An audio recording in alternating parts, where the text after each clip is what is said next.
আমার আপনার হাবিবের একটা গুণ হচ্ছে ইমামুল মুরসালিন, আমার আপনার হাবিবের একটা গুণ হচ্ছে সাইয়্যিদুল মুরসালিন, আমার আপনার হাবিবের একটা গুণ হচ্ছে কাউসারের মালিক, আমার আপনার হাবিবের একটা গুণ হচ্ছে কামলিওয়ালা নবী, আমার আপনার হাবিবের একটা গুণ হচ্ছে মাকামে মাহমুদওয়ালা নবী।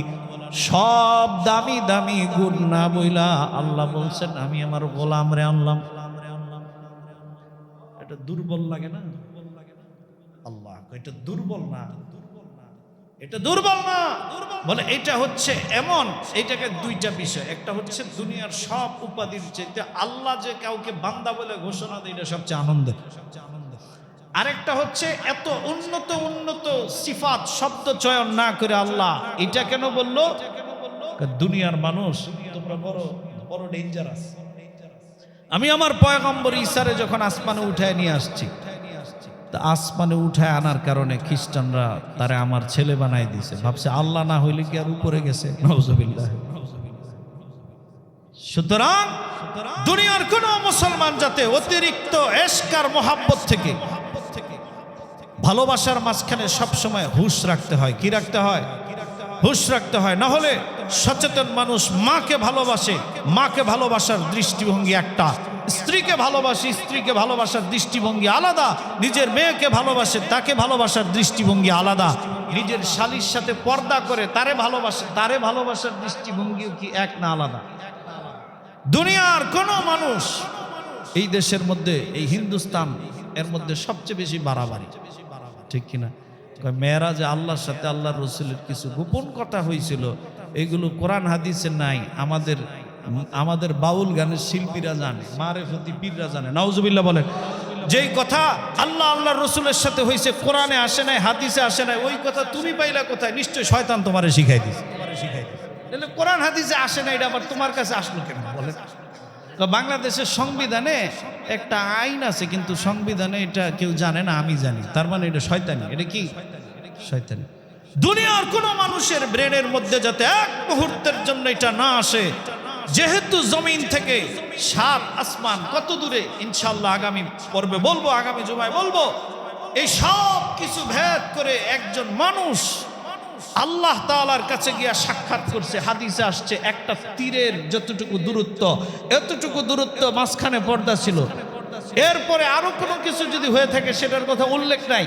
এত কাছে গিয়া কথা বলছে। দুনিয়ার কোনো আশিকে রসুল অতিরিক্ত প্রেম ভালোবাসা দেখায়া দিয়া যদি রসুলকে আল্লাহর পর্যায়ে নিয়ে যায়, এজন্য আল্লাহ পাক এই প্রথম শব্দের মার পেঁচে আটকায় দিয়েছে, সাবধান, মুহাম্মদ কিন্তু আমার গোলাম, তারা আবার আমার পর্যায়ে পৌঁছায় দিও না। আবদিহি সুবহানাল্লাযী আসরা বিআবদিহি, আমি আমার বান্দাকে আনছি, আমি কিন্তু এর চেয়ে বড় কিছু আনি না। সুবহানাল্লাযী আসরা বিআবদিহি লাইলাম মিনাল মাসজিদিল হারাম ইলাল মাসজিদিল আকসাল্লাযী বারাকনা হাওলাহু লিনুরিয়াহু মিন আয়াতিনা إنه هو السميع البصير. وقال رسول الله صلى الله عليه وسلم إن الله فضلني على الأنبياء وفضل أمتي على سائر الأمم أو كما قال عليه الصلاة والسلام. اللهم صل على محمد وعلى آل محمد كما صليت على إبراهيم وعلى آل إبراهيم إنك حميد مجيد.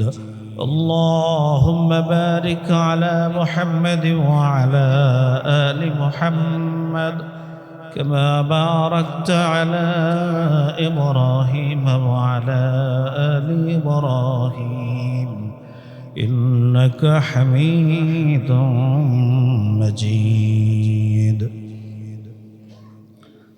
الحمد لله. আল্লাহ পাকের দরবারে অসংখ্য অগণিত শুকরিয়া যে আল্লাহ তাআলা আমাদেরকে আল্লাহ তাআলার ঘরে আসার বসার তৌফিক দান করেছেন। এজন্য সকলে কালিমাত শুকর আদায় করি আলহামদুলিল্লাহ। আল্লাহ তাআলা আমাদেরকে যত নিয়ামত দান করছেন এর মধ্যে সবচেয়ে বড় কিছু নিয়ামত আছে যে আমাদেরকে মানুষ হিসেবে আল্লাহ পাক প্রেরণ করছেন। এবং আল্লাহ তাআলা বলেন ওয়ালাকাদ কাররামনা বানি আদমা ওয়া হামালনাহুম ফিল বাররি ওয়াল বাহর, যে আমি বনি আদমকে বড় সম্মানিত করে বানাইছি, অনেক মর্যাদা দিয়ে বানাইছেন আল্লাহ তাআলা। এই যে মর্যাদা, এই যে আমরা আল্লাহ তাআলার প্রিয়, এর আবার কিছু স্তর আছে। যেমন আল্লাহ তাআলা আমাদের নবী মুহাম্মদুর রাসূলুল্লাহ সাল্লাল্লাহু আলাইহি ওয়াসাল্লামকে যে মর্যাদা দিয়েছেন, আদম আলাইহিস সালাতু ওয়াস সালাম থেকে অন্য কোন নবীকে আর ওই মর্যাদা দেননি। আবার নবীদেরকে আল্লাহ তাআলা যে মর্যাদা দিয়েছেন, আবু বকর, ওমর, ওসমান, সাহাবায়ে কেরাম রিদওয়ানুল্লাহি তাআলা আলাইহিম আজমাইন, তাদেরকে ওই মর্যাদা দেন। আবার সাহাবায়ে কেরামকে, একজন আদনা সাহাবায়ে কেরামকে যে মর্যাদা দান করেছেন, দুনিয়ার বড় বড় আল্লাহ ওয়ালা ওলি কুতুব গাউসকে সেই মর্যাদা দেন নাই। আবার একজন আদনা মুমিনকে আল্লাহ তাআলা এই মর্যাদা দিয়েছেন, দুনিয়ার কোটিপতি কাফের মুশরিকদেরকে আল্লাহ তাআলা সেই মর্যাদা দেন নাই। একজন আদনা মুমিনের মর্যাদা কি বলে, তারে যদি অন্যায়ভাবে হত্যা করা হয়, ওয়ামান কাতালা মুমিনান ফাকান্নামা কাতালান নাসা জামিআ, আল্লাহ বলেন পুরো জগৎটা ধ্বংস হয়ে গেল, আমার এত খারাপ লাগবে না, আমার একটা মুমিন বান্দাকে মারলে আমার এত খারাপ লাগবে। তাহলে একজন আদনা মুমিন বান্দার যদি এই দাম হয়, একজন আল্লাহওয়ালা মুমিন বান্দার দাম কত? একজন আল্লাহওয়ালা বান্দা মুমিনের যদি এত দাম হয়, তাহলে একজন সাহাবী মুমিনের দাম কত? একজন সাহাবীর যদি এত দাম হয়, একজন নবী যাকে বলেন আল্লাহু ইয়াসতাফি মিনাল মালাইকাতি রুসুলান ওয়া মিনান নাস, আমি আল্লাহ নিজে তাদেরকে নির্বাচন করছি। নবীর দাম কত? বলে আহলুস সুন্নাত ওয়াল জামাতের আকীদা হলো, আমাদের সমাজে অধিকাংশ মানুষ শুইনা শুইনা তালে তালে আহলে সুন্নাত ওয়াল জামাত, এমন লোক আছে নামের আগে পরে সুন্নি লেখা পুরা এলাকা ভরে ফেলে, কিন্তু আহলে সুন্নাত ওয়াল জামাতের 10টা আকীদা বলতে পারে, 5টা আকীদা বলতে পারে। আহলে সুন্নাত ওয়াল জামাতের আকীদা হলো, আল্লাহর রাসূল সাল্লাল্লাহু আলাইহি সাল্লাম বলেন আল আহইয়াউ আমবিয়াউ ফি কুবুরিহিম হাইয়ুন, যে সমস্ত নবী রাসূলগণ তাদের কবরে জীবিত। তাদের কবরে কি? তার মানে তাদের ইন্তেকাল হয়েছে, কবরে রাখার সাথে সাথে আবার তারা কি হয়ে গেছে। এটা কি শুধু আমাদের নবী না সকল নবী? কোন কোন বর্ণনা আছে ওয়াহুম ইউসাল্লুন, এবং তারাও এখানে নামাজ আদায় করে। এই একটা নবীদের, সকল নবীদের মর্যাদা। এই সকল নবীদের মর্যাদা কেন বলতেছি? খুতবায় একটা হাদিস পাঠ করেছি, আল্লাহর রাসূল সাল্লাল্লাহু আলাইহি সাল্লাম বলেন ইন্নাল্লাহা ফাদ্দালানি আলাল আম্বিয়া, দুনিয়ার মুসলমান উম্মত শোনো, সকল নবীদের চাইতে আমি মুহাম্মদুর রাসূলুল্লাহ আল্লাহকে আল্লাহ সবচাইতে বেশি মর্যাদা দান করেছে। তাহলে অন্য কাদের থেকে মর্যাদা দান করছেন, তাদের কিছু মর্যাদা না বললে তো এটা বোঝা যায়। আমি একজনকে বললাম যে আব্দুর রহমান আব্দুল্লাহর থেকে সুন্দর। এখন আব্দুল্লাহ যদি আমার মতো কালো হয়, তাহলে এর চেয়ে সুন্দর মানে বেশি সুন্দর না।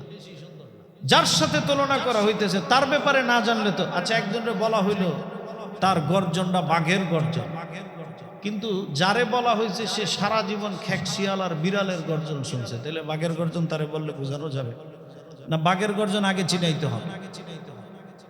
আল্লাহ তাআলা তার হাবিবকে সকল নবীর চাইতে মর্যাদাবান বানাইছেন, তাহলে অন্য নবীদের কিছু মর্যাদা তো জানতে হবে।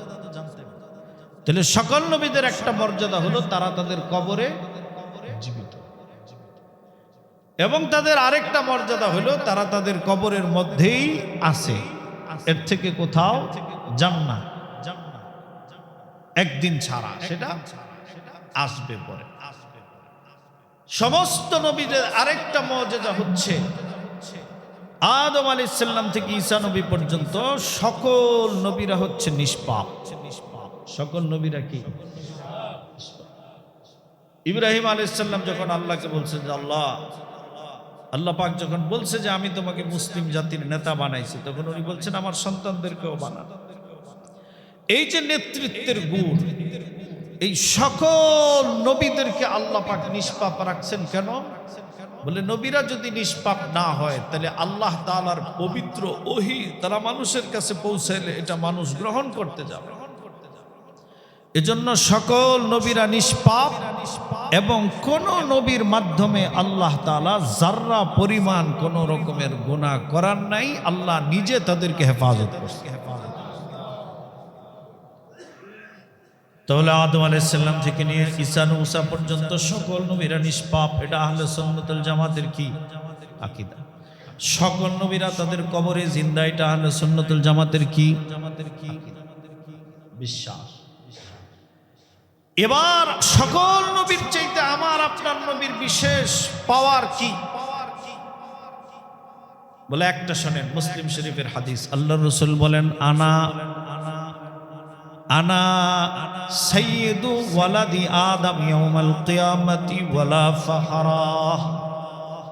দুনিয়ার উম্মত শোনো, কোটি কোটি মানুষ হাসরের ময়দানে থাকবে, অসংখ্য নবী রাসূল থাকবে, লক্ষাধিক নবী থাকবে, কিন্তু আমার সিনিয়র অনেক নবী হাসরের ময়দানে থাকবে। এমনকি আমার আদি পিতা আদম আলাইহিস সালাম থাকবে, আমার জাতির পিতা, আমার বংশের পিতা ইব্রাহিম আলাইহিস সালাম থাকবে, ইয়াকুব আলাইহিস সালাম থাকবে, দুনিয়ার সবচাইতে সুন্দর কণ্ঠের অধিকারী দাউদ নবী থাকবে, দুনিয়ার সবচাইতে বড় বাদশাহ সুলাইমান নবী থাকবে, দুনিয়ার সবচাইতে সুন্দর নবী ইউসুফ আলাইহিস সালাম থাকবে। কিন্তু আল্লাহর হাবিব বলেন আনা সাইয়্যিদুন, আমি হব কোটি কোটি মানুষের সরদার। হাসরের ময়দানে আল্লাহ তাআলা যদি একটা ঝান্ডা, একটা পতাকা দেয়, তাহলে সেই পতাকাটা কার হাতে থাকবে? কথা বলেন, কার হাতে থাকবে? রাসূল করিম সাল্লাল্লাহু আলাইহি ওয়াসাল্লাম। এই গেল হাবিবে কিবরিয়ার একটা মর্যাদা। তাহলে এই মর্যাদা দুনিয়ার লক্ষাধিক নবীর আর কারো নাই। 2 নম্বর মর্যাদা আল্লাহর রাসূল ঈসা আলাইহিস সালামকে আল্লাহ তাআলা বলছেন বিলিসানি কওমিহি, আল্লাহ তাআলা বলছেন আমি সকল নবীদেরকে তাদের গোত্রীয় ভাষায় প্রেরণ করেছি। লম্বা চূড়া কথা, দাউদ আলাইহিস সালামকে তার গোত্রের নবী বানাইছি, মুসা আলাইহিস সালামকে আমি আল্লাহ তার এলাকার নবী বানাইছি, বনি ইসরাইলের নবী বানাইছি। আমি আল্লাহ ইউসুফ আলাইহিস সালামকে মিশরের নবী বানাইলাম। অর্থাৎ এমন নবী আছে যার এলাকাটা মনে করেন আমিনাবাসিক এলাকার মতো ছোট। হাসরের ময়দানে এমন নবী থাকবে যার কোনো উম্মত নাই, কিন্তু উনি একজন নবী। কিন্তু আল্লাহ তার হাবিবের ক্ষেত্রে বলেন ওয়ামা আরসালনাকা ইল্লা কাফাতাল লিন্নাসি বাশীরাও ওয়া নাযীরা। আমি আল্লাহ মানব দানব, মাশরিক থেকে মাগরিব, পূর্ব পশ্চিম, এই পৃথিবীতে যদি কিয়ামতের আগ পর্যন্ত 1000 কোটি মানুষও দুনিয়ায় আসে, সবার নবীকে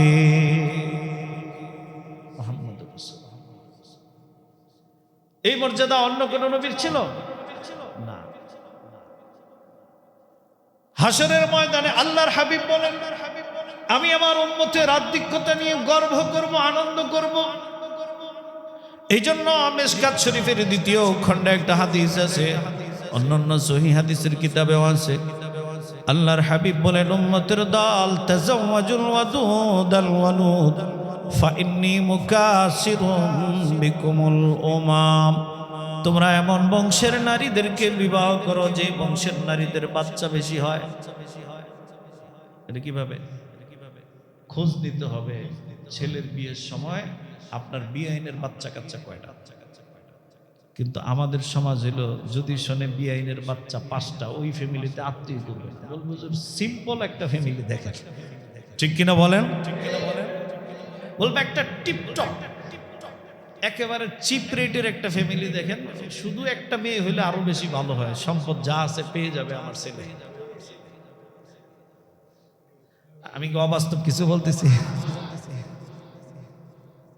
যদি শোনে 10টা সন্তান ওই ফ্যামিলিতে আত্মীয় করতে চায়, এতগুলো সন্তান কদর পাবে না। কি বলে? কদর পাবে না। মুসলমান, মূল ইসলাম থেকে আমরা কত দূরে সরে গেছি। অথচ এই বেশি উম্মত হওয়া নিয়ে আল্লাহর রাসূল হাশরের ময়দানে গর্ব করবে।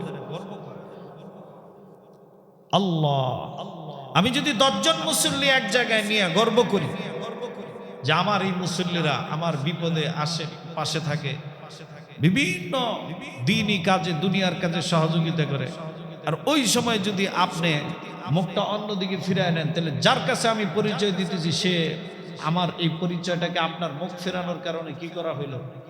খাটো করা হইল। কি করা হইল? মুসলমান ভালো করে বুঝেন, আপনার বিবির স্বাস্থ্যের সমস্যা, আপনার বিবির ফিজিক্যাল ভাবে আনফিট, সেটা ভিন্ন আলাপ। শুধুমাত্র ওয়ালা তাকতুলু আওলাদাকুম খাশিয়াতা ইমলাক, রিজিক কি খাবে এই ভয়ে যদি বাচ্চা নেওয়া কেউ বন্ধ করে দেয়, আল্লাহ যেন বান্দাকে বলে, গোলাম আমি যে রাজ্জাক, এই কথার উপরে তোর ঈমানই নাই। আর রেজাল্টটা কি দাঁড়াইলো? যে আল্লাহর হাবিব বলতেছেন, ইন্নী মুকাসিরুন বিকুমুল উমাম, আমি হাশরের ময়দানে আমার উম্মতের অধিক সংখ্যা নিয়ে গর্ব করব। আপনি একটা নিয়ে আন নিলেন না, মানে ইয়া রাসূলুল্লাহ আপনি আমার নিয়ে গর্ব করেন, এটা আমি চাই না। নাউজুবিল্লাহ বলবেন। বিষয়টা কত গভীর, এটা চারটিখানি কথা না। অন্যান্য সকল নবীর উম্মতের যে আমাদের নবীর যে স্পেশাল গুণ, এর একটা গুণ হচ্ছে রসুলের উম্মত বেশি হবে, কিন্তু আমি এর মধ্যে কন্ট্রিবিউট করলাম। তাহলে আমি কয় নাম্বার আশিক? এই আলাপটা তো স্বতন্ত্র আলাপ, এই আলাপ করলে তো আজকে সময় চলে যাবে। যদি এমন হয় যে আমার বিবি অসুস্থ, ডাক্তার না করছে, অথবা এটাও যদি হয় যে 4টা-5টা বাচ্চা এই যুগে নিয়ন্ত্রণ করা কঠিন, তাদেরকে লালন পালন, এর জন্য যদি না নেয়, তারপর একটা সুরত আছে। কিন্তু এই কথা বলে যদি না নেয় যে কি খাবে, তাহলে তার ইমানের ডিস্টার্ব আছে। কথা বুঝে আসছে? আর কিছু গজবের মাসআলা তো আর হুজুরদের কাছে জিজ্ঞেস করে না। কেউ যদি 4 মাস হয়ে যাওয়ার পরে ভুলে কোনো রকমে কনসেপ্ট হয়েছে, 4 মাসের পরে যদি এটাকে নষ্ট করে, চিকিৎসা বিজ্ঞানের ভাষায় তো বিভিন্ন ভাষা আছে এটার, তাহলে পরিপূর্ণ একটা মানুষের জবাই করে হত্যা করলে যে গুনাহ হবে, এরকম গুনাহ। এই সমাজে এই ঘটনা আছে না নাই? এমনকি আল্লাহ না করুক, আল্লাহ না করুক, যার সন্তানও এইভাবে হত্যা করা কি হারাম, নাজায়েজ। কারণ একটা ছেলে আর একটা মেয়ে পাপ করছে, ওই বাচ্চার তো কোনো কি নাই, পাপ নাই। এজন্য ভাই আমার, এই বিষয়ে নিজের দিল ঠিক করেন। কমপক্ষে একটা ব্যাখ্যা নিজে নিজে দাঁড় করান যে আল্লাহ আমি রিজিকের ভয়ে নেই না, এমন না, এই কারণে নিয়েছি, কারণটারে ভিন্ন বানান, তাইলে বাঁচার যদি সুযোগ হয়। তার মানে হাবিবে কিবরিয়ার 3 নম্বর গুণ হচ্ছে, 2 নম্বর গুণ ছিল আল্লাহর রাসূল দুনিয়ার সবার নবী। অন্যান্য নবীরা ছিল নির্দিষ্ট গ্রামের নবী, নির্দিষ্ট থানার নবী, নির্দিষ্ট গোত্রের নবী, নির্দিষ্ট বংশের নবী। কিন্তু আর আমার আপনার নবী কি নবী? বিশ্ব নবী। অথচ আমরা রসুলের বিশ্ব নবী যত না বলি, বিশ্ব ওলি অমুক বাবা, নাউজুবিল্লাহ বলেন। শয়তানের দল, পীর আবার বিশ্ব পীর হয় কেন? হ্যাঁ, আফ্রিকার কোন লোক কি খাজা বাবারে চিনে? আপনার রাগ হইতেছেন না? আফ্রিকার কোন লোক খাজা বাবারে চিনে? তাহলে আবার বিশ্ব ওলি হয় কেমনে? তার মানে ওদের নবীর বিশ্ব নবী হওয়া নিয়ে আনন্দিত না, ওরা ওদের পীর বাবা ফকির নিয়ে আনন্দিত। ঠিক কিনা বলেন? মুহাম্মদুর রাসূলুল্লাহ নিয়ে আনন্দ বোধ করে না। 3 নম্বর গুণ হচ্ছে আল্লাহর রাসূল। আল্লাহর রাসূল দুনিয়ার সকল নবীর চেয়ে উম্মত বেশি হবে। হাশরের ময়দানে যখন সবাই জান্নাতে রওনা হবে, কোন নবীর সাথে 10 জন, কোন নবীর সাথে 20 জন, কোন নবীর সাথে 5000, 10,000, আর আল্লাহর নবীর সাথে কত, এটা সংখ্যা বইলা লাভ নাই। বলে একটা জরিপ, মুফাসসিরিনে কেরাম বলেন দুনিয়ার যত লোক জান্নাতে যাবে 3 ভাগের 2 ভাগ হবে মুহাম্মদুর রাসূলুল্লাহর উম্মত। এই হলো আমাদের রাসূলের বিশেষ একটা গুণ যে আল্লাহর রাসূল সকলের নবী। তারপরে আরেকটা 4 নম্বর রাসূলের গুণ হচ্ছে ওয়ালাকির রাসূলুল্লাহি ওয়া খাতামান নবিয়্যিন। আমাদের নবী শেষ নবী? আমাদের নবী, এই প্রশ্নটা, এই ফজিলতটা বুঝার জন্য জটিল কিছু প্রশ্নের সম্মুখীন হইতে হয় যে শেষ নবী হইলে এটা মর্যাদা হয় কেমনে? আবার মসজিদে যে আগে আসছে তার সওয়াব বেশি, যে পরে আসছে তার সওয়াব কম, এটা আবার মর্যাদা হয় কেমন? আল্লাহ, মনে করেন এই মসজিদে, এই মসজিদ থেকে আমার চলে যাওয়া হইল, আমি চলে গেলাম অথবা আমাকে বিদায় করল, এরপরে জুমা পড়াইতেছে পড়াইতেছে পড়াইতেছে 30 জন পড়ানোর পরে 31 নম্বরের বার সবাই সম্মিলিতভাবে বলছে যে এই হুজুরকেই আমরা রাখবো। তাহলে কি বোঝা গেল? আপনাদের টার্গেট ছিল যতদিন পর্যন্ত আমাদের চাহিদা অনুযায়ী না আসবো অতদিন আমরা ইন্টারভিউ করব। 31 নম্বরের বার যখন সকল চাহিদা তার মধ্যে পুরা হয়েছে, তারে রাইখা দিয়েছেন, তাহলে কি সে শুধু শেষ হইল না, শেষ হওয়ার পাশাপাশি শ্রেষ্ঠও হইল। অথবা একজন মানুষ নেশা করে মদ খায়, কোনোভাবেই তাকে কেউ ফিরাইতে পারে না, অমুক আলেমের কাছে নিছে, অমুক খানকায় নিছে, অমুক পীরের কাছে নিছে, কিন্তু এক জায়গার পীরের কাছে যাওয়ার পরে 2-4টা কথা শোনার পরে চার চোখ থেকে পানি পড়তে আরম্ভ করছে। সে নিয়ত করছে আর জিন্দগিতে নেশা করবে না। তাহলে বলেন তো, যেই লোকটার কাছে গিয়ে সে ভালো হইল, সেই লোকটা কি শুধু শেষ পীর না শেষ পীর এবং শ্রেষ্ঠ পীর?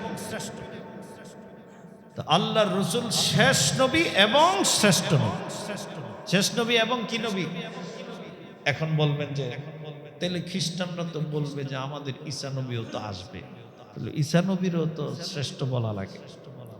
এর প্রথম কথা হচ্ছে, মনে করেন যে 31 নম্বর ইমামরে পছন্দ করার পরেও আগের সিরিয়াল রক্ষা করার জন্য এর পরের জুমা একজন দিয়েছেন, আরে কি ইমাম হিসেবে দিয়েছেন না এমনি দিয়েছেন?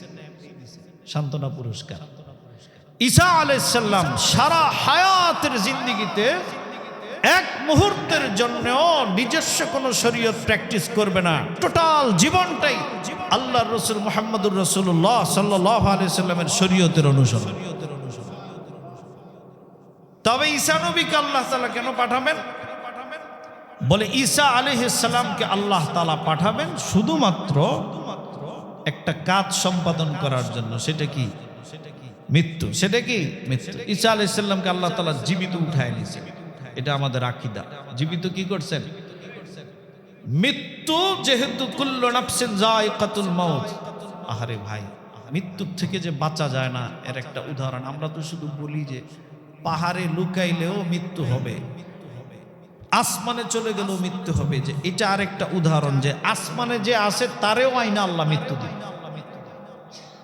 আমাদের সিরাজ ভাই, আমি সকালে শুই না অত্যন্ত ব্যথিত হইলাম, এরকম জ্বলন্ত একজন মানুষ এখন কবরবাসী হয়ে গেছে। ও ভাই, এইরকম মৃত্যুগুলো তো আমাদেরকে 1000 ওয়াজের চেয়ে বেশি ফায়দা দেওয়ার কথা। ওয়াজ করে কয়জন হেদায়েত করবেন?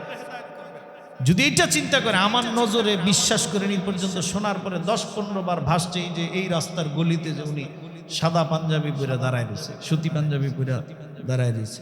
আল্লাহ আল্লাহ পাক ভাইয়ের সব ভুল ত্রুটি মাফ করে জান্নাত নসিব করে দেন।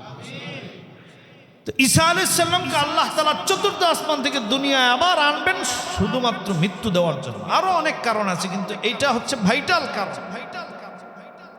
তাহলে এই 5টা গুণ আমার আল্লাহর আপনার হাবিবের সমস্ত নবীর থেকে আলাদা। আরেকটা রসুলের গুণ হচ্ছে, বিদায় হজের ভাষণের দিন রসুল একটা আয়াত পাঠ করছেন, আল-ইয়াওমা আকমালতু লাকুম দীনাকুম ওয়া আতমামতু আলাইকুম নি'মাতি ওয়া রাদিতু লাকুমুল ইসলাম দীনা। আজকের দিনে আমি শরীয়তকে তোমাদের উপরে কমপ্লিট করে দিলাম, এরপরে আর কোনো শরীয়ত পরিবর্তন হবে না। এটা এত বড় সিল। একটা জুতা কিনলেন, পাঞ্জাবি কিনলেন, দামি একটা মোবাইল কিনলেন, একটা ব্র্যান্ডের দাম আছে কিনা বলে? হ্যাঁ, রোলেক্সের 12 লাখ টাকা 18 লাখ টাকা দামের পর্যন্ত ঘড়ি আছে। আমি দেখছি মানুষের হাতে, আমাদের অনেক পরিচিত। আপনার সাধারণ মানুষ দেখলে বুঝবেই না যে এটা এত টাকার জিনিস, কিন্তু ওই ব্র্যান্ডের একটা দাম আছে কিনা।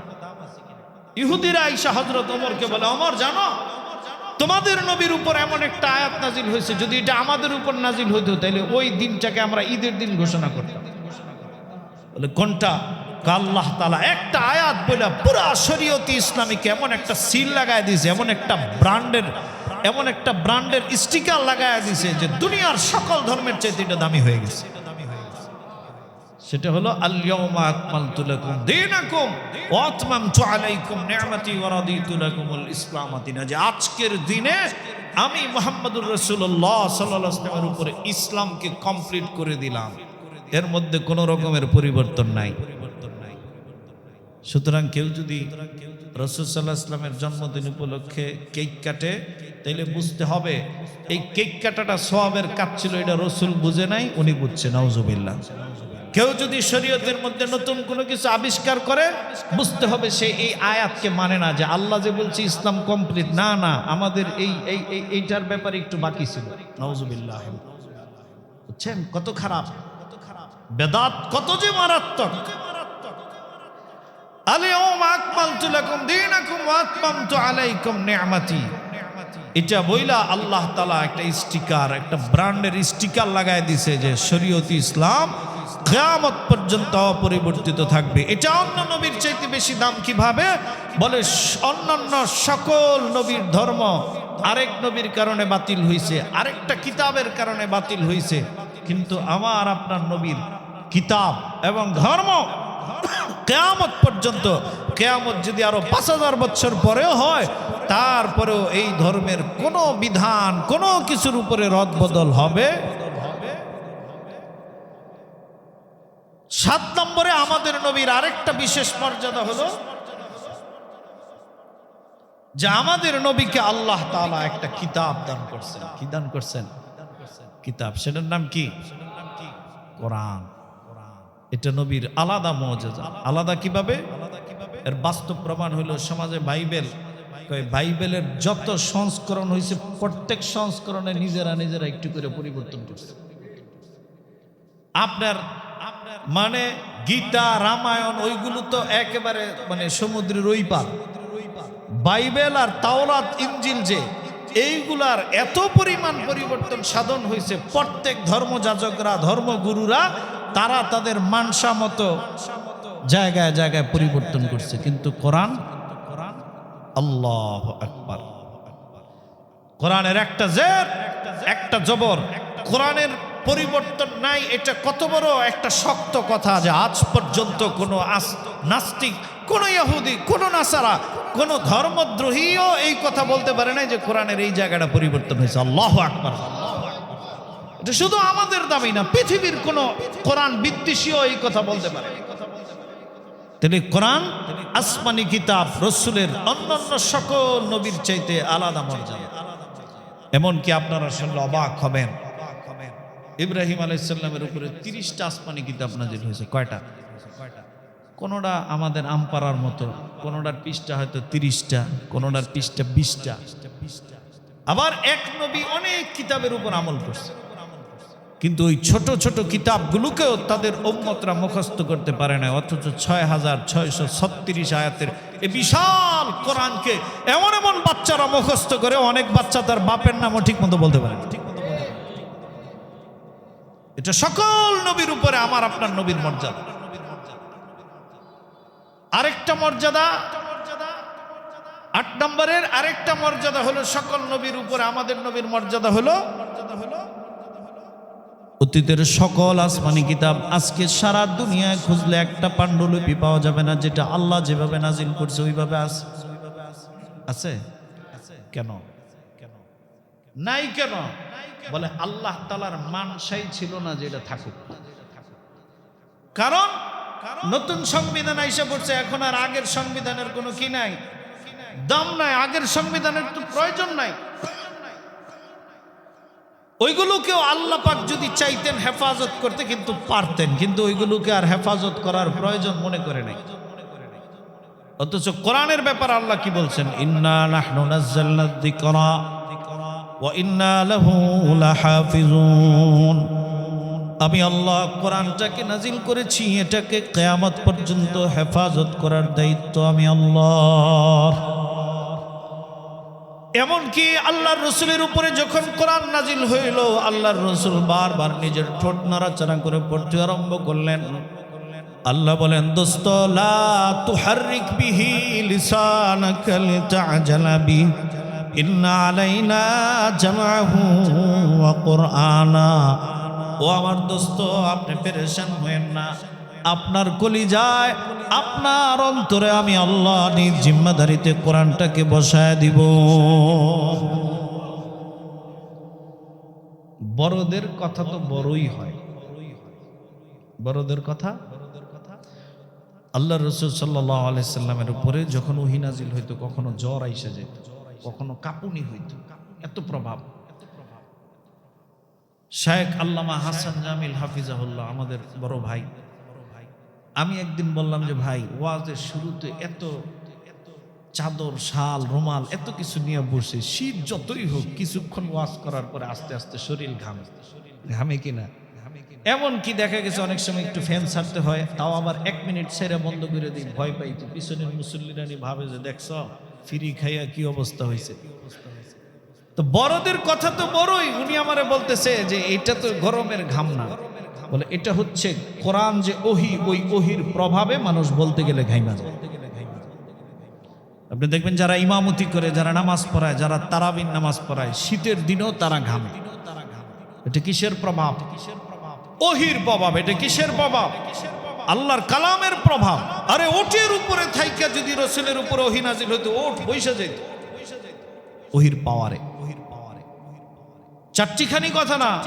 ইন্না আরাদনা আল-আমানাতা আলাস সামাওয়াতি ওয়াল আরদি ওয়াল জিবালি ফাআবাইনা আন ইয়াহমিলনাহা ওয়া আশফাকনা মিনহা ওয়া হামালাহাল ইনসান। আল্লাহ পাহাড়ে বলছে আমার কোরআনটা নাও, পাহাড় বলে না পারবো না। জমিনকে বলছে জমিন না, জমিন বলছে পারবো না। বড় বড় ক্ষমতাধররা যখন ফেল হয়েছে, তখন ওয়া খুলিকাল ইনসানু দাঈফা। আল্লাহ বলেন আমি মানুষকে বড় দুর্বল করে বানাইছি। দুর্বল মানুষটা দাঁড়ায় বলে লাব্বাইক আল্লাহ, কোরআন আমি নিতে চাই। এবার আল্লাহ বলে ইন্নাহু কানা যালুমান জাহুলা, তুমি তো বড় বোকা। এটা আদর করে বলছে। সুবহানাল্লাহ। ছোট বাচ্চা 10 কেজি ওজনের ব্যাগ যেমন বাবার থেকে দরজার থেকে নিতে আসে, বাবা তার হাতে ব্যাগটা দেয়, কিন্তু মূল ওজনটা নিজের হাতে রাখে। আল্লাহ বলে দুর্বল, কিন্তু তোমরা চেয়েছো কোরআনটা গ্রহণ করবা, তোমরা গ্রহণ করবা, কিন্তু নাহনু নাযালনা যিকরা ওয়া ইন্না লাহু লাহাফিজুন। মূল হেফাজতের জিম্মাদারি কার? যে নাম হবে তোমাদের, কিন্তু হেফাজত করব আমি আল্লাহ। আল্লাহ পাকের বিরাট রহমত। মাঝে মাঝে মনে হয় বিভিন্ন ব্যস্ততায় যে আমি হাফেজ, এটা ভুলা যায়। কিন্তু যখন আবার প্রয়োজন অনুযায়ী কোরআন নিয়ে বসা হয়, তখন সময় মতো আল্লাহ আবার ইয়াদ করে। বা বিসিএস পর্যন্ত কোনো একটা বই পুরা মুখস্থ করে ফেলছে, এরকম পাওয়া কঠিন। কিন্তু এত বড় কোরআন একটা বাচ্চারা আল্লাহ মুখস্থ করে, তাও কি গরিব অসহায়, বেশিরভাগ তো এরকমই ছিল। এখন অবশ্য অনেক সচ্ছল ফ্যামিলির লোকেরাও কোরআনে কারীমের হাফেজ আলেম বানায়। তাহলে এটা আমাদের হাবিবে কিবরিয়ার একটা বিশেষ গুণ, যে আল্লাহ তার হাবিবকে সকল নবীর চাইতে মর্যাদা দিয়েছেন কোরআন দিয়ে। আরেকটা মর্যাদা হচ্ছে সকল নবীর চাইতে আমার আপনার হাবিবের মর্যাদা হচ্ছে ওয়ামিনাল লাইলি ফাতাহাজ্জাদ বিহি নাফিলাতান লাক ওয়ামিনাল লাইলি ফাতাহাজ্জাদ বিহি নাফিলাতান লাক আসা আইয়াবাসাকা রাব্বুকা মাকামান মাহমুদা। আল্লাহু আকবার। আল্লাহ বলেন হাবিব আমার, আপনাকে তাহাজ্জুদের নামাজের বিনিময়ে আমি আল্লাহ মাকামে মাহমুদ দান করব। মাকামে মাহমুদ এমন একটা বিশেষ জায়গা, যেই জায়গায় দাঁড়ায় হাবিবে কিবরিয়া কোটি কোটি উম্মতের জন্য শাফাআত করবে। এখানে আমাদের শয়তানের একটা ধোঁকা আছে। সেই ধোঁকাটা কি জানেন? মানুষ মনে করে আল্লাহর রাসূল শাফাআত করলে তো আমরা জান্নাতে চলে যাব। আচ্ছা বলেন তো, রাসূল সাল্লাল্লাহু আলাইহি সাল্লাম যাদেরকে দাওয়াত দিয়েছে মক্কার জমিনে, সবাই কি মুসলমান হয়েছে? তাহলে রাসূলের দায়িত্ব কি? দাওয়াত। ঠিক তদ্রুপ আল্লাহর রাসূল শাফাআত করবে। রাসূল তো ভালোবাসার তাকিদে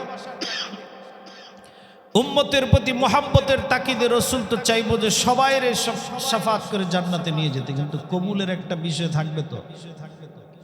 হ্যাঁ ভাই আমার, অসংখ্য মানুষ এই ধোকার মধ্যে আছে যে কালিমা পড়ছি জান্নাতে যাব, রসুলের প্রতি যেহেতু মিলাদ শরীফ পাঠ করি তো শাফাত করবে, জান্নাতে চলে যাবে। আরে না ভাই, রসুলের কালিমা যেমন সকল মানুষের নসিবে ঝুটে নাই, ঠিক রসুল শাফাত করবে, কিন্তু তারপরেও চূড়ান্ত বাছাই ওইখানেও আল্লাহ পাক কাউকে বাদ দিতে চাইলে কি সে জান্নাতে যেতে পারবে না।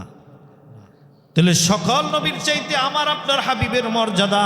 ওয়া মিনাল লাইলি ফাতাহাজ্জাদ বিহি নাফিলাতাল লাক আসা আইয়াবাসাকা রাব্বুকা মাকামান মাহমুদা। সকল নবীর চাইতে আমার আপনার হাবিবি কিবরিয়ার একটা গুণ হচ্ছে, সকল নবীকে আল্লাহ তাআলা নবীদের ইমাম বানান নাই, কিন্তু আমার আপনার নবীকে মেরাজের রাত্রে সকল নবীদের ইমাম বানাইছেন। কথা বলেন ঠিক কিনা? দুনিয়ার কোন নবী আল্লাহর সাথে কথা বলতে পারে নাই। মুসা নবী তুর পাহাড়ে দাঁড়ায় আল্লাহর সাথে কথা বলছে, আল্লাহ পাক তার উত্তর দিয়েছেন ঠিক, কিন্তু আল্লাহ তার হাবিবকে 7 আসমানের উপরে ডাইকা নিয়ে কথা বলছেন। এই মর্যাদা আল্লাহর হাবিব ছাড়া দুনিয়ায় আর কোন নবী নাই। এইটার উপরে হইল আমাদের আলোচনা, এটার উপরে কি আমাদের রসুলের আরেকটা মর্যাদা আছে, সেটা হলো একজন মানুষ ফাইট করতে যাবে, মনে করেন বাংলাদেশের সাথে কোনো একটা রাষ্ট্রের যুদ্ধ হইল, তো সেইখানে সেনা প্রধান সরকারের কাছে সোলজার চাইছে। সরকার করছে কি, ভাবছে যে ট্রাফিক পুলিশগুলো যেহেতু এগুলো অবসর আছে, পুলিশ দিয়া দিছে তার সাথে যুদ্ধ করতে। বলেন তো ওই যুদ্ধের জিতার সম্ভাবনা আছে না? নাই। আবার যখন চাইছে যে আমার আরো কিছু সৈন্য দেন, তো দিছে কিছু আনসার দিয়ে। কাজ হবে এই আনসার দিয়ে, এই আধুনিক যুগে কাজ হবে কি দিয়া? প্রশিক্ষিত সৈনিক যদি কারোর সাথে দিয়া দেয়, তাহলে এই সৈনিক নিয়ে আসে দুনিয়ার সাথে ফাইট করতে পারে। মুসা আলাইহিস সালামরে আল্লাহ তাআলা এমন এক উম্মত দিছে, আল্লাহ তাফসীরের কিতাবে আসছে মুসা আলাইহিস সালামের অন্ডকোষ নিয়ে পর্যন্ত প্রশ্ন তুলছে তার উম্মত, যেমন আর অন্ডকোষ নাই, নাউজুবিল্লাহ। পরে উনি নদীতে গোসল করতে নামছে, যে কোনো একটা সময়ের জন্য আল্লাহ প্রমাণ করে দেখায় দিছে যে না, ওনার এই সমস্যা নেই। তাহলে কি পরিমাণ ডিস্টার্ব করছে বনি ইসরাইল। এবং অনেক উম্মত তো এমন ছিল তারা তাদের নবীকে হত্যা করে ফেলেছে, ছিল কিনা বলে? সালেহ আলাইহিস সালামের উম্মত, আল্লাহ তাআলা সালেহ আলাইহিস সালামকে যে ওট দিয়েছিলেন বিশেষ পাওয়ার সম্পন্ন, ওই ওট হত্যা করে ফেলেছে। লূত আলাইহিস সালামের উম্মত, লূত আলাইহিস সালামের স্ত্রী, তাদের সাথে মিলা আসমান থেকে আসা ফেরেশতাদের সাথে পর্যন্ত খারাপ আচরণ, খারাপ কাজ করতে চাইছে। এক এক নবীর উম্মত এক এক ভাবে ডিস্টার্ব করছে, কিন্তু আল্লাহ বলেন ওয়াকাযালিকা জাআলনাকুম কুনতুম খায়রা উম্মাতিন উখরিজাত লিন-নাস। হাবিব আদম আলাইহিস সালাম থেকে নিয়ে শেষ পর্যন্ত যত উম্মত আছে, এর মধ্যে আমি আপনাকে স্পেশাল উম্মত দিলাম, যে উম্মতের মধ্যে আবু বকর থাকবে, যে উম্মতের মধ্যে ওমর থাকবে, যে উম্মতের মধ্যে আলী থাকবে, যেই উম্মতের মধ্যে হযরত উসমান থাকবে, যেই উম্মতের মধ্যে এমন এমন সাহাবী থাকবে যারা আপনার আঙ্গুলের হেলনিতে, আপনার চোখের ইশারায় আপনার জন্য জীবন দিতে বাধ্য থাকবে। এমন কি শুধু তাই না, এরা তো আপনার সোহবত প্রাপ্ত সাহাবী, এরা তো আপনাকে চোখে দেখে ঈমান আনছে, জন্য আপনার প্রতি ভালোবাসা। আপনি দুনিয়ায় থাকবেন না, ১৫০০ বছর পরে আপনার নামের উপরে আপনার শানে বেয়াদবি করবে, আপনাকে জিন্দেগিতে দেখে নাই, আপনার মাতৃভূমি থেকে তাদের মাতৃভূমি বাংলাদেশ ৬৫০০ মাইল দূরে, তারপরেও আপনার শান মান ইজ্জত রক্ষা করার জন্য ওই মুসলমানগুলো পর্যন্ত জান বাজি রেখে নিজের রক্ত বিলায় দিবে। সকল নবীর চেয়ে আমার আপনার নবীর মর্যাদা বেশি হওয়ার এইটা আরেকটা কারণ, শ্রেষ্ঠ উম্মত দিছে আল্লাহ। দুনিয়ার যত নেতা কারাপশনের শিকার হয়, যত নেতা কলাপস করে, ধৈর্য করে নেতৃত্ব, নষ্ট হয়, এর একটা কারণ হচ্ছে তার আশপাশের লোক তার সাথে কি করে, গাদ্দারি করে। এই যে দেখেন না, একটারে ধরে নিয়ে গেছে ইয়ার থেকে, ভেনেজুয়েলা থেকে। ওরা তো সব আল কুফরু মিল্লাতুন ওয়াহিদুন, ওরা সব এক, এগুলো নিয়ে আমাদের কোনো আফসোস নাই। সব ধরে লয়ে যাক, ওরা ওই দিকে ব্যস্ত থাকুক, আমাদের দিকে কম আসে। আমিন বলে। সাদ্দাম হোসেনের এত বড় অধপতনের পিছনে তার আশপাশের লোকজন দায়ী ছিল কিনা বলেন? আল্লাহ তাআলা বলেন, হাবিব আমি আপনাকে কুনতুম খায়রা উম্মাতিন উখরিজাত লিন-নাস, সবচেয়ে উত্তম উম্মত আপনাকে আমি দান করছি, যারা জান বাজি রেখে আপনার সাথে থাকে, যারা আপনাকে ফেলে চলে যাবে না, যারা আপনার জন্য সব সময় ফিদা থাকবে, এরকম উম্মত আমি আপনাকে দান করলাম। তাহলে সকল নবীর চাইতে আমার নবীর মর্যাদা এটার কারণে বেশি হয়েছে কিনা বলে? বেশি হয়েছে। তবে দুনিয়ায় এই যত মর্যাদা বললাম, এর মধ্যে সবচেয়ে আশ্চর্যজনক মর্যাদা হয়েছে আল্লাহর রাসূলের ইসরা এবং মেরাজ। ইসরা এবং কি মেরাজের আলোচনাটা করার ভূমিকা স্বরূপ এগুলো বললাম। প্রথমে বললাম আহলে সুন্নাতুল জামাতের আকীদা হলো সকল নবীরা নিষ্পাপ, সকল নবীরা তাদের কবরে জিন্দা, সকল নবীরা তাদের কবরে আছেন, এটা সকল নবীর গুণ। এরপরে আলাদা 10টা 12টা গুণ বললাম, যেই গুণগুলো 1.5 লক্ষ পয়গম্বরের মধ্যে নাই, শুধুমাত্র মুহাম্মদুর রাসূলুল্লাহ সাল্লাল্লাহু আলাইহি সাল্লামের মধ্যে আছে। এই গুণের একটা গুণ হচ্ছে রাসূলের মেরাজ। এটা আল্লাহ তাআলা সূরা বনী ইসরাঈলে বলেন, সুবহানাল্লাযী আসরা বিআবদিহি লাইলাম মিনাল মাসজিদিল হারাম ইলাল মাসজিদিল আকসাল্লাযী বারাকনা হাওলাহু লিনুরিয়াহু মিন আয়াতিনা ইন্নাহু হুয়াস সামিউল বাসীর। সুবহান, আমরা আশ্চর্যজনক কিছু দেখলে কি বলি? সুবহানাল্লাহ। সুবহান অর্থ কি? পবিত্র। সুবহান অর্থ কি? আমাদের শরীর না পাক হয়, আমরা ওযু করলে পাক হয়, তখন আমরা পবিত্র। এখন আমরা সবাই পবিত্র। আমাদের এই পবিত্রতার নাউজুবিল্লাহ, আল্লাহর পবিত্রতা কি এক? আল্লাহ সুবহান মানে কি? আল্লাহ বলেন যে মেরাজের ঘটনাটা এত আশ্চর্য, দুনিয়ার মানুষ রাসূলের উপস্থিতিতে যারা নও মুসলিম ছিল, তারা মেরাজের ঘটনা শুনে অবিশ্বাস করে মুরতাদ হয়ে গেছে। তাহলে বিষয়টা কত কঠিন। নতুন মুসলমান এরা বলে যে না, এতদিন ঠিক আছে, মানছি, এটা সম্ভব। নাউজুবিল্লাহ। এজন্য আল্লাহ বলছে তোমার চিন্তায় তোমার চেতনায় সম্ভব না, কারণ তুমি নাপাক, তোমার দুর্বলতা আছে, কিন্তু আমি সুবহান, আমার সব কিছু দুর্বলতা থেকে আমি পবিত্র। যত অসার চিন্তা ভাবনা আছে তোমার, সব থেকে আমি পবিত্র, আমি সুবহান। তোমার যদি এটা বিশ্বাস না হয়, এজন্য শুরুতে আমি বলছি আমি সুবহান। সুবহান। আজকে শুধু তরজমাটা বলি। আসরা বিআবদিহি, আমি রাতের বেলা আমার বান্দাকে আমি মক্কার থেকে মসজিদে আকসার মধ্যে নিয়ে আসলাম। আমার আপনার হাবিবের একটা গুণ হচ্ছে ইমামুল মুরসালিন, আমার আপনার হাবিবের একটা গুণ হচ্ছে সাইয়্যিদুল মুরসালিন, আমার আপনার হাবিবের একটা গুণ হচ্ছে কাউসারের মালিক, আমার আপনার হাবিবের একটা গুণ হচ্ছে কামলিওয়ালা নবী, আমার আপনার হাবিবের একটা গুণ হচ্ছে মাকামে মাহমুদওয়ালা নবী। সব দামি দামি গুণ না বইলা আল্লাহ বলছেন আমি আমার গোলামরে আনলাম। এটা দুর্বল লাগে না? আল্লাহ এটা দুর্বল না, এটা দুর্বল না, বলে এটা হচ্ছে এমন, এটাকে দুইটা বিষয়। একটা হচ্ছে দুনিয়ার সব উপাধির চাইতে আল্লাহ যে কাউকে বান্দা বলে ঘোষণা দেয়, এটা সবচেয়ে আনন্দের। আরেকটা হচ্ছে এত উন্নত উন্নত সিফাত শব্দ চয়ন না করে আল্লাহ এটা কেন বললো? দুনিয়ার মানুষ তোমরা বড় বড় ডেঞ্জারাস। আমি আমার পয়গম্বর ঈসারে যখন আসমানে উঠায় নিয়ে আসছি, আসমানে উঠায় আনার কারণে খ্রিস্টানরা তারে আমার ছেলে বানাই দিয়েছে, ভাবছে আল্লাহ না হইলে কি আর উপরে গেছে। নাউজুবিল্লাহ।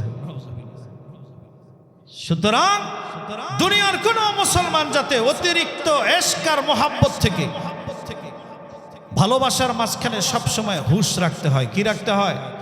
হুঁশ রাখতে হয়। না হলে সচেতন মানুষ মাকে ভালোবাসে, মাকে ভালোবাসার দৃষ্টিভঙ্গি একটা, স্ত্রীকে ভালোবাসে, স্ত্রীকে ভালোবাসার দৃষ্টিভঙ্গি আলাদা, নিজের মেয়েকে ভালোবাসে, তাকে ভালোবাসার দৃষ্টিভঙ্গি আলাদা, নিজের শালীর সাথে পর্দা করে তারে ভালোবাসে, তারে ভালোবাসার দৃষ্টিভঙ্গিও কি এক না আলাদা?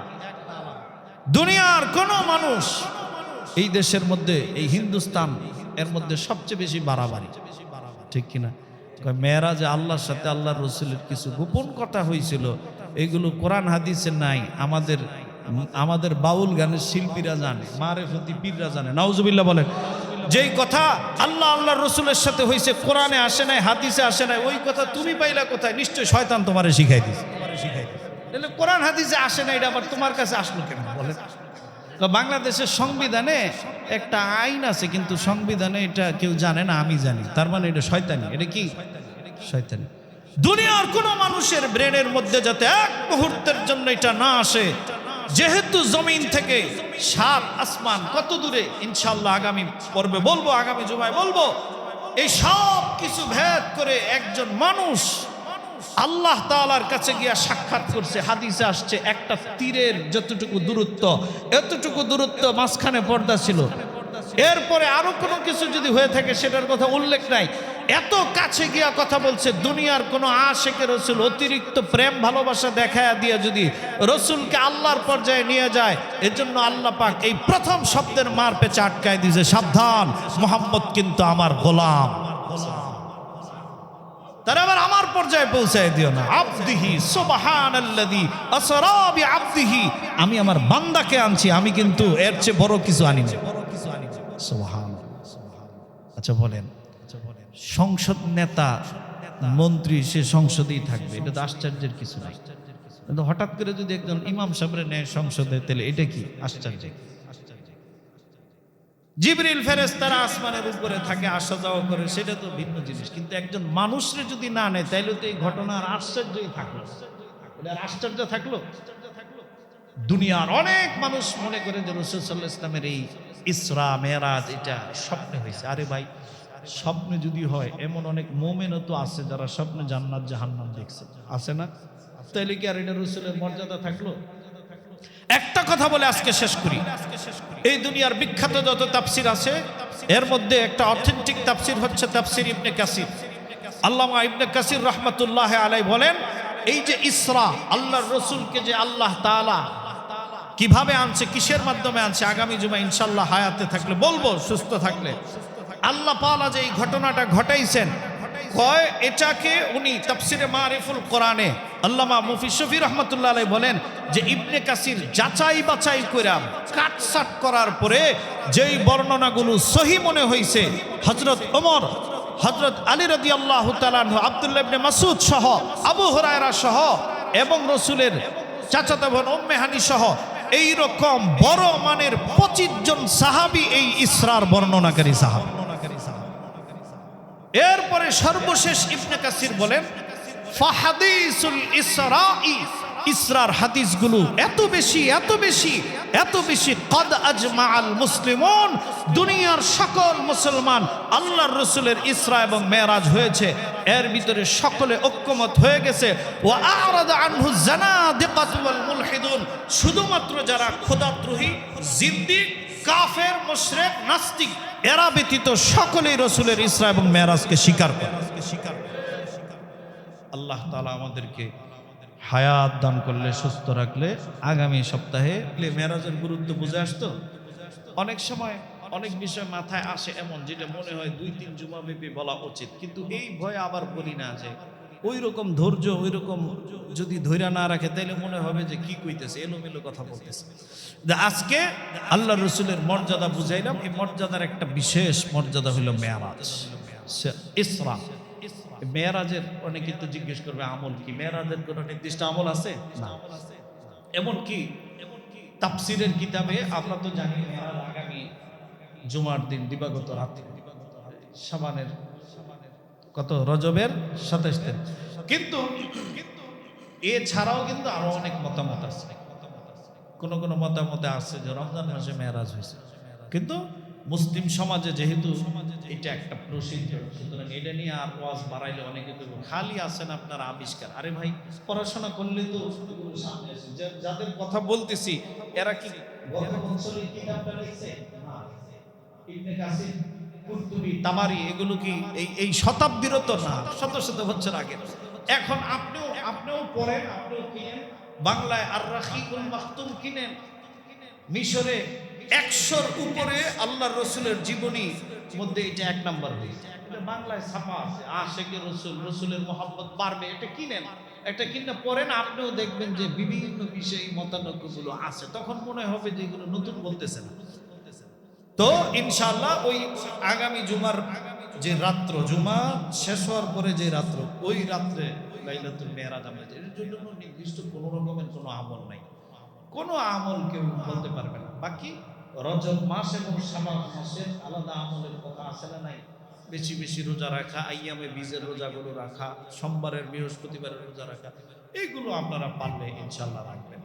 আল্লাহ পাক আমাদের সকলকে তৌফিক দান করেন। ওয়া আখিরু দাওয়ানা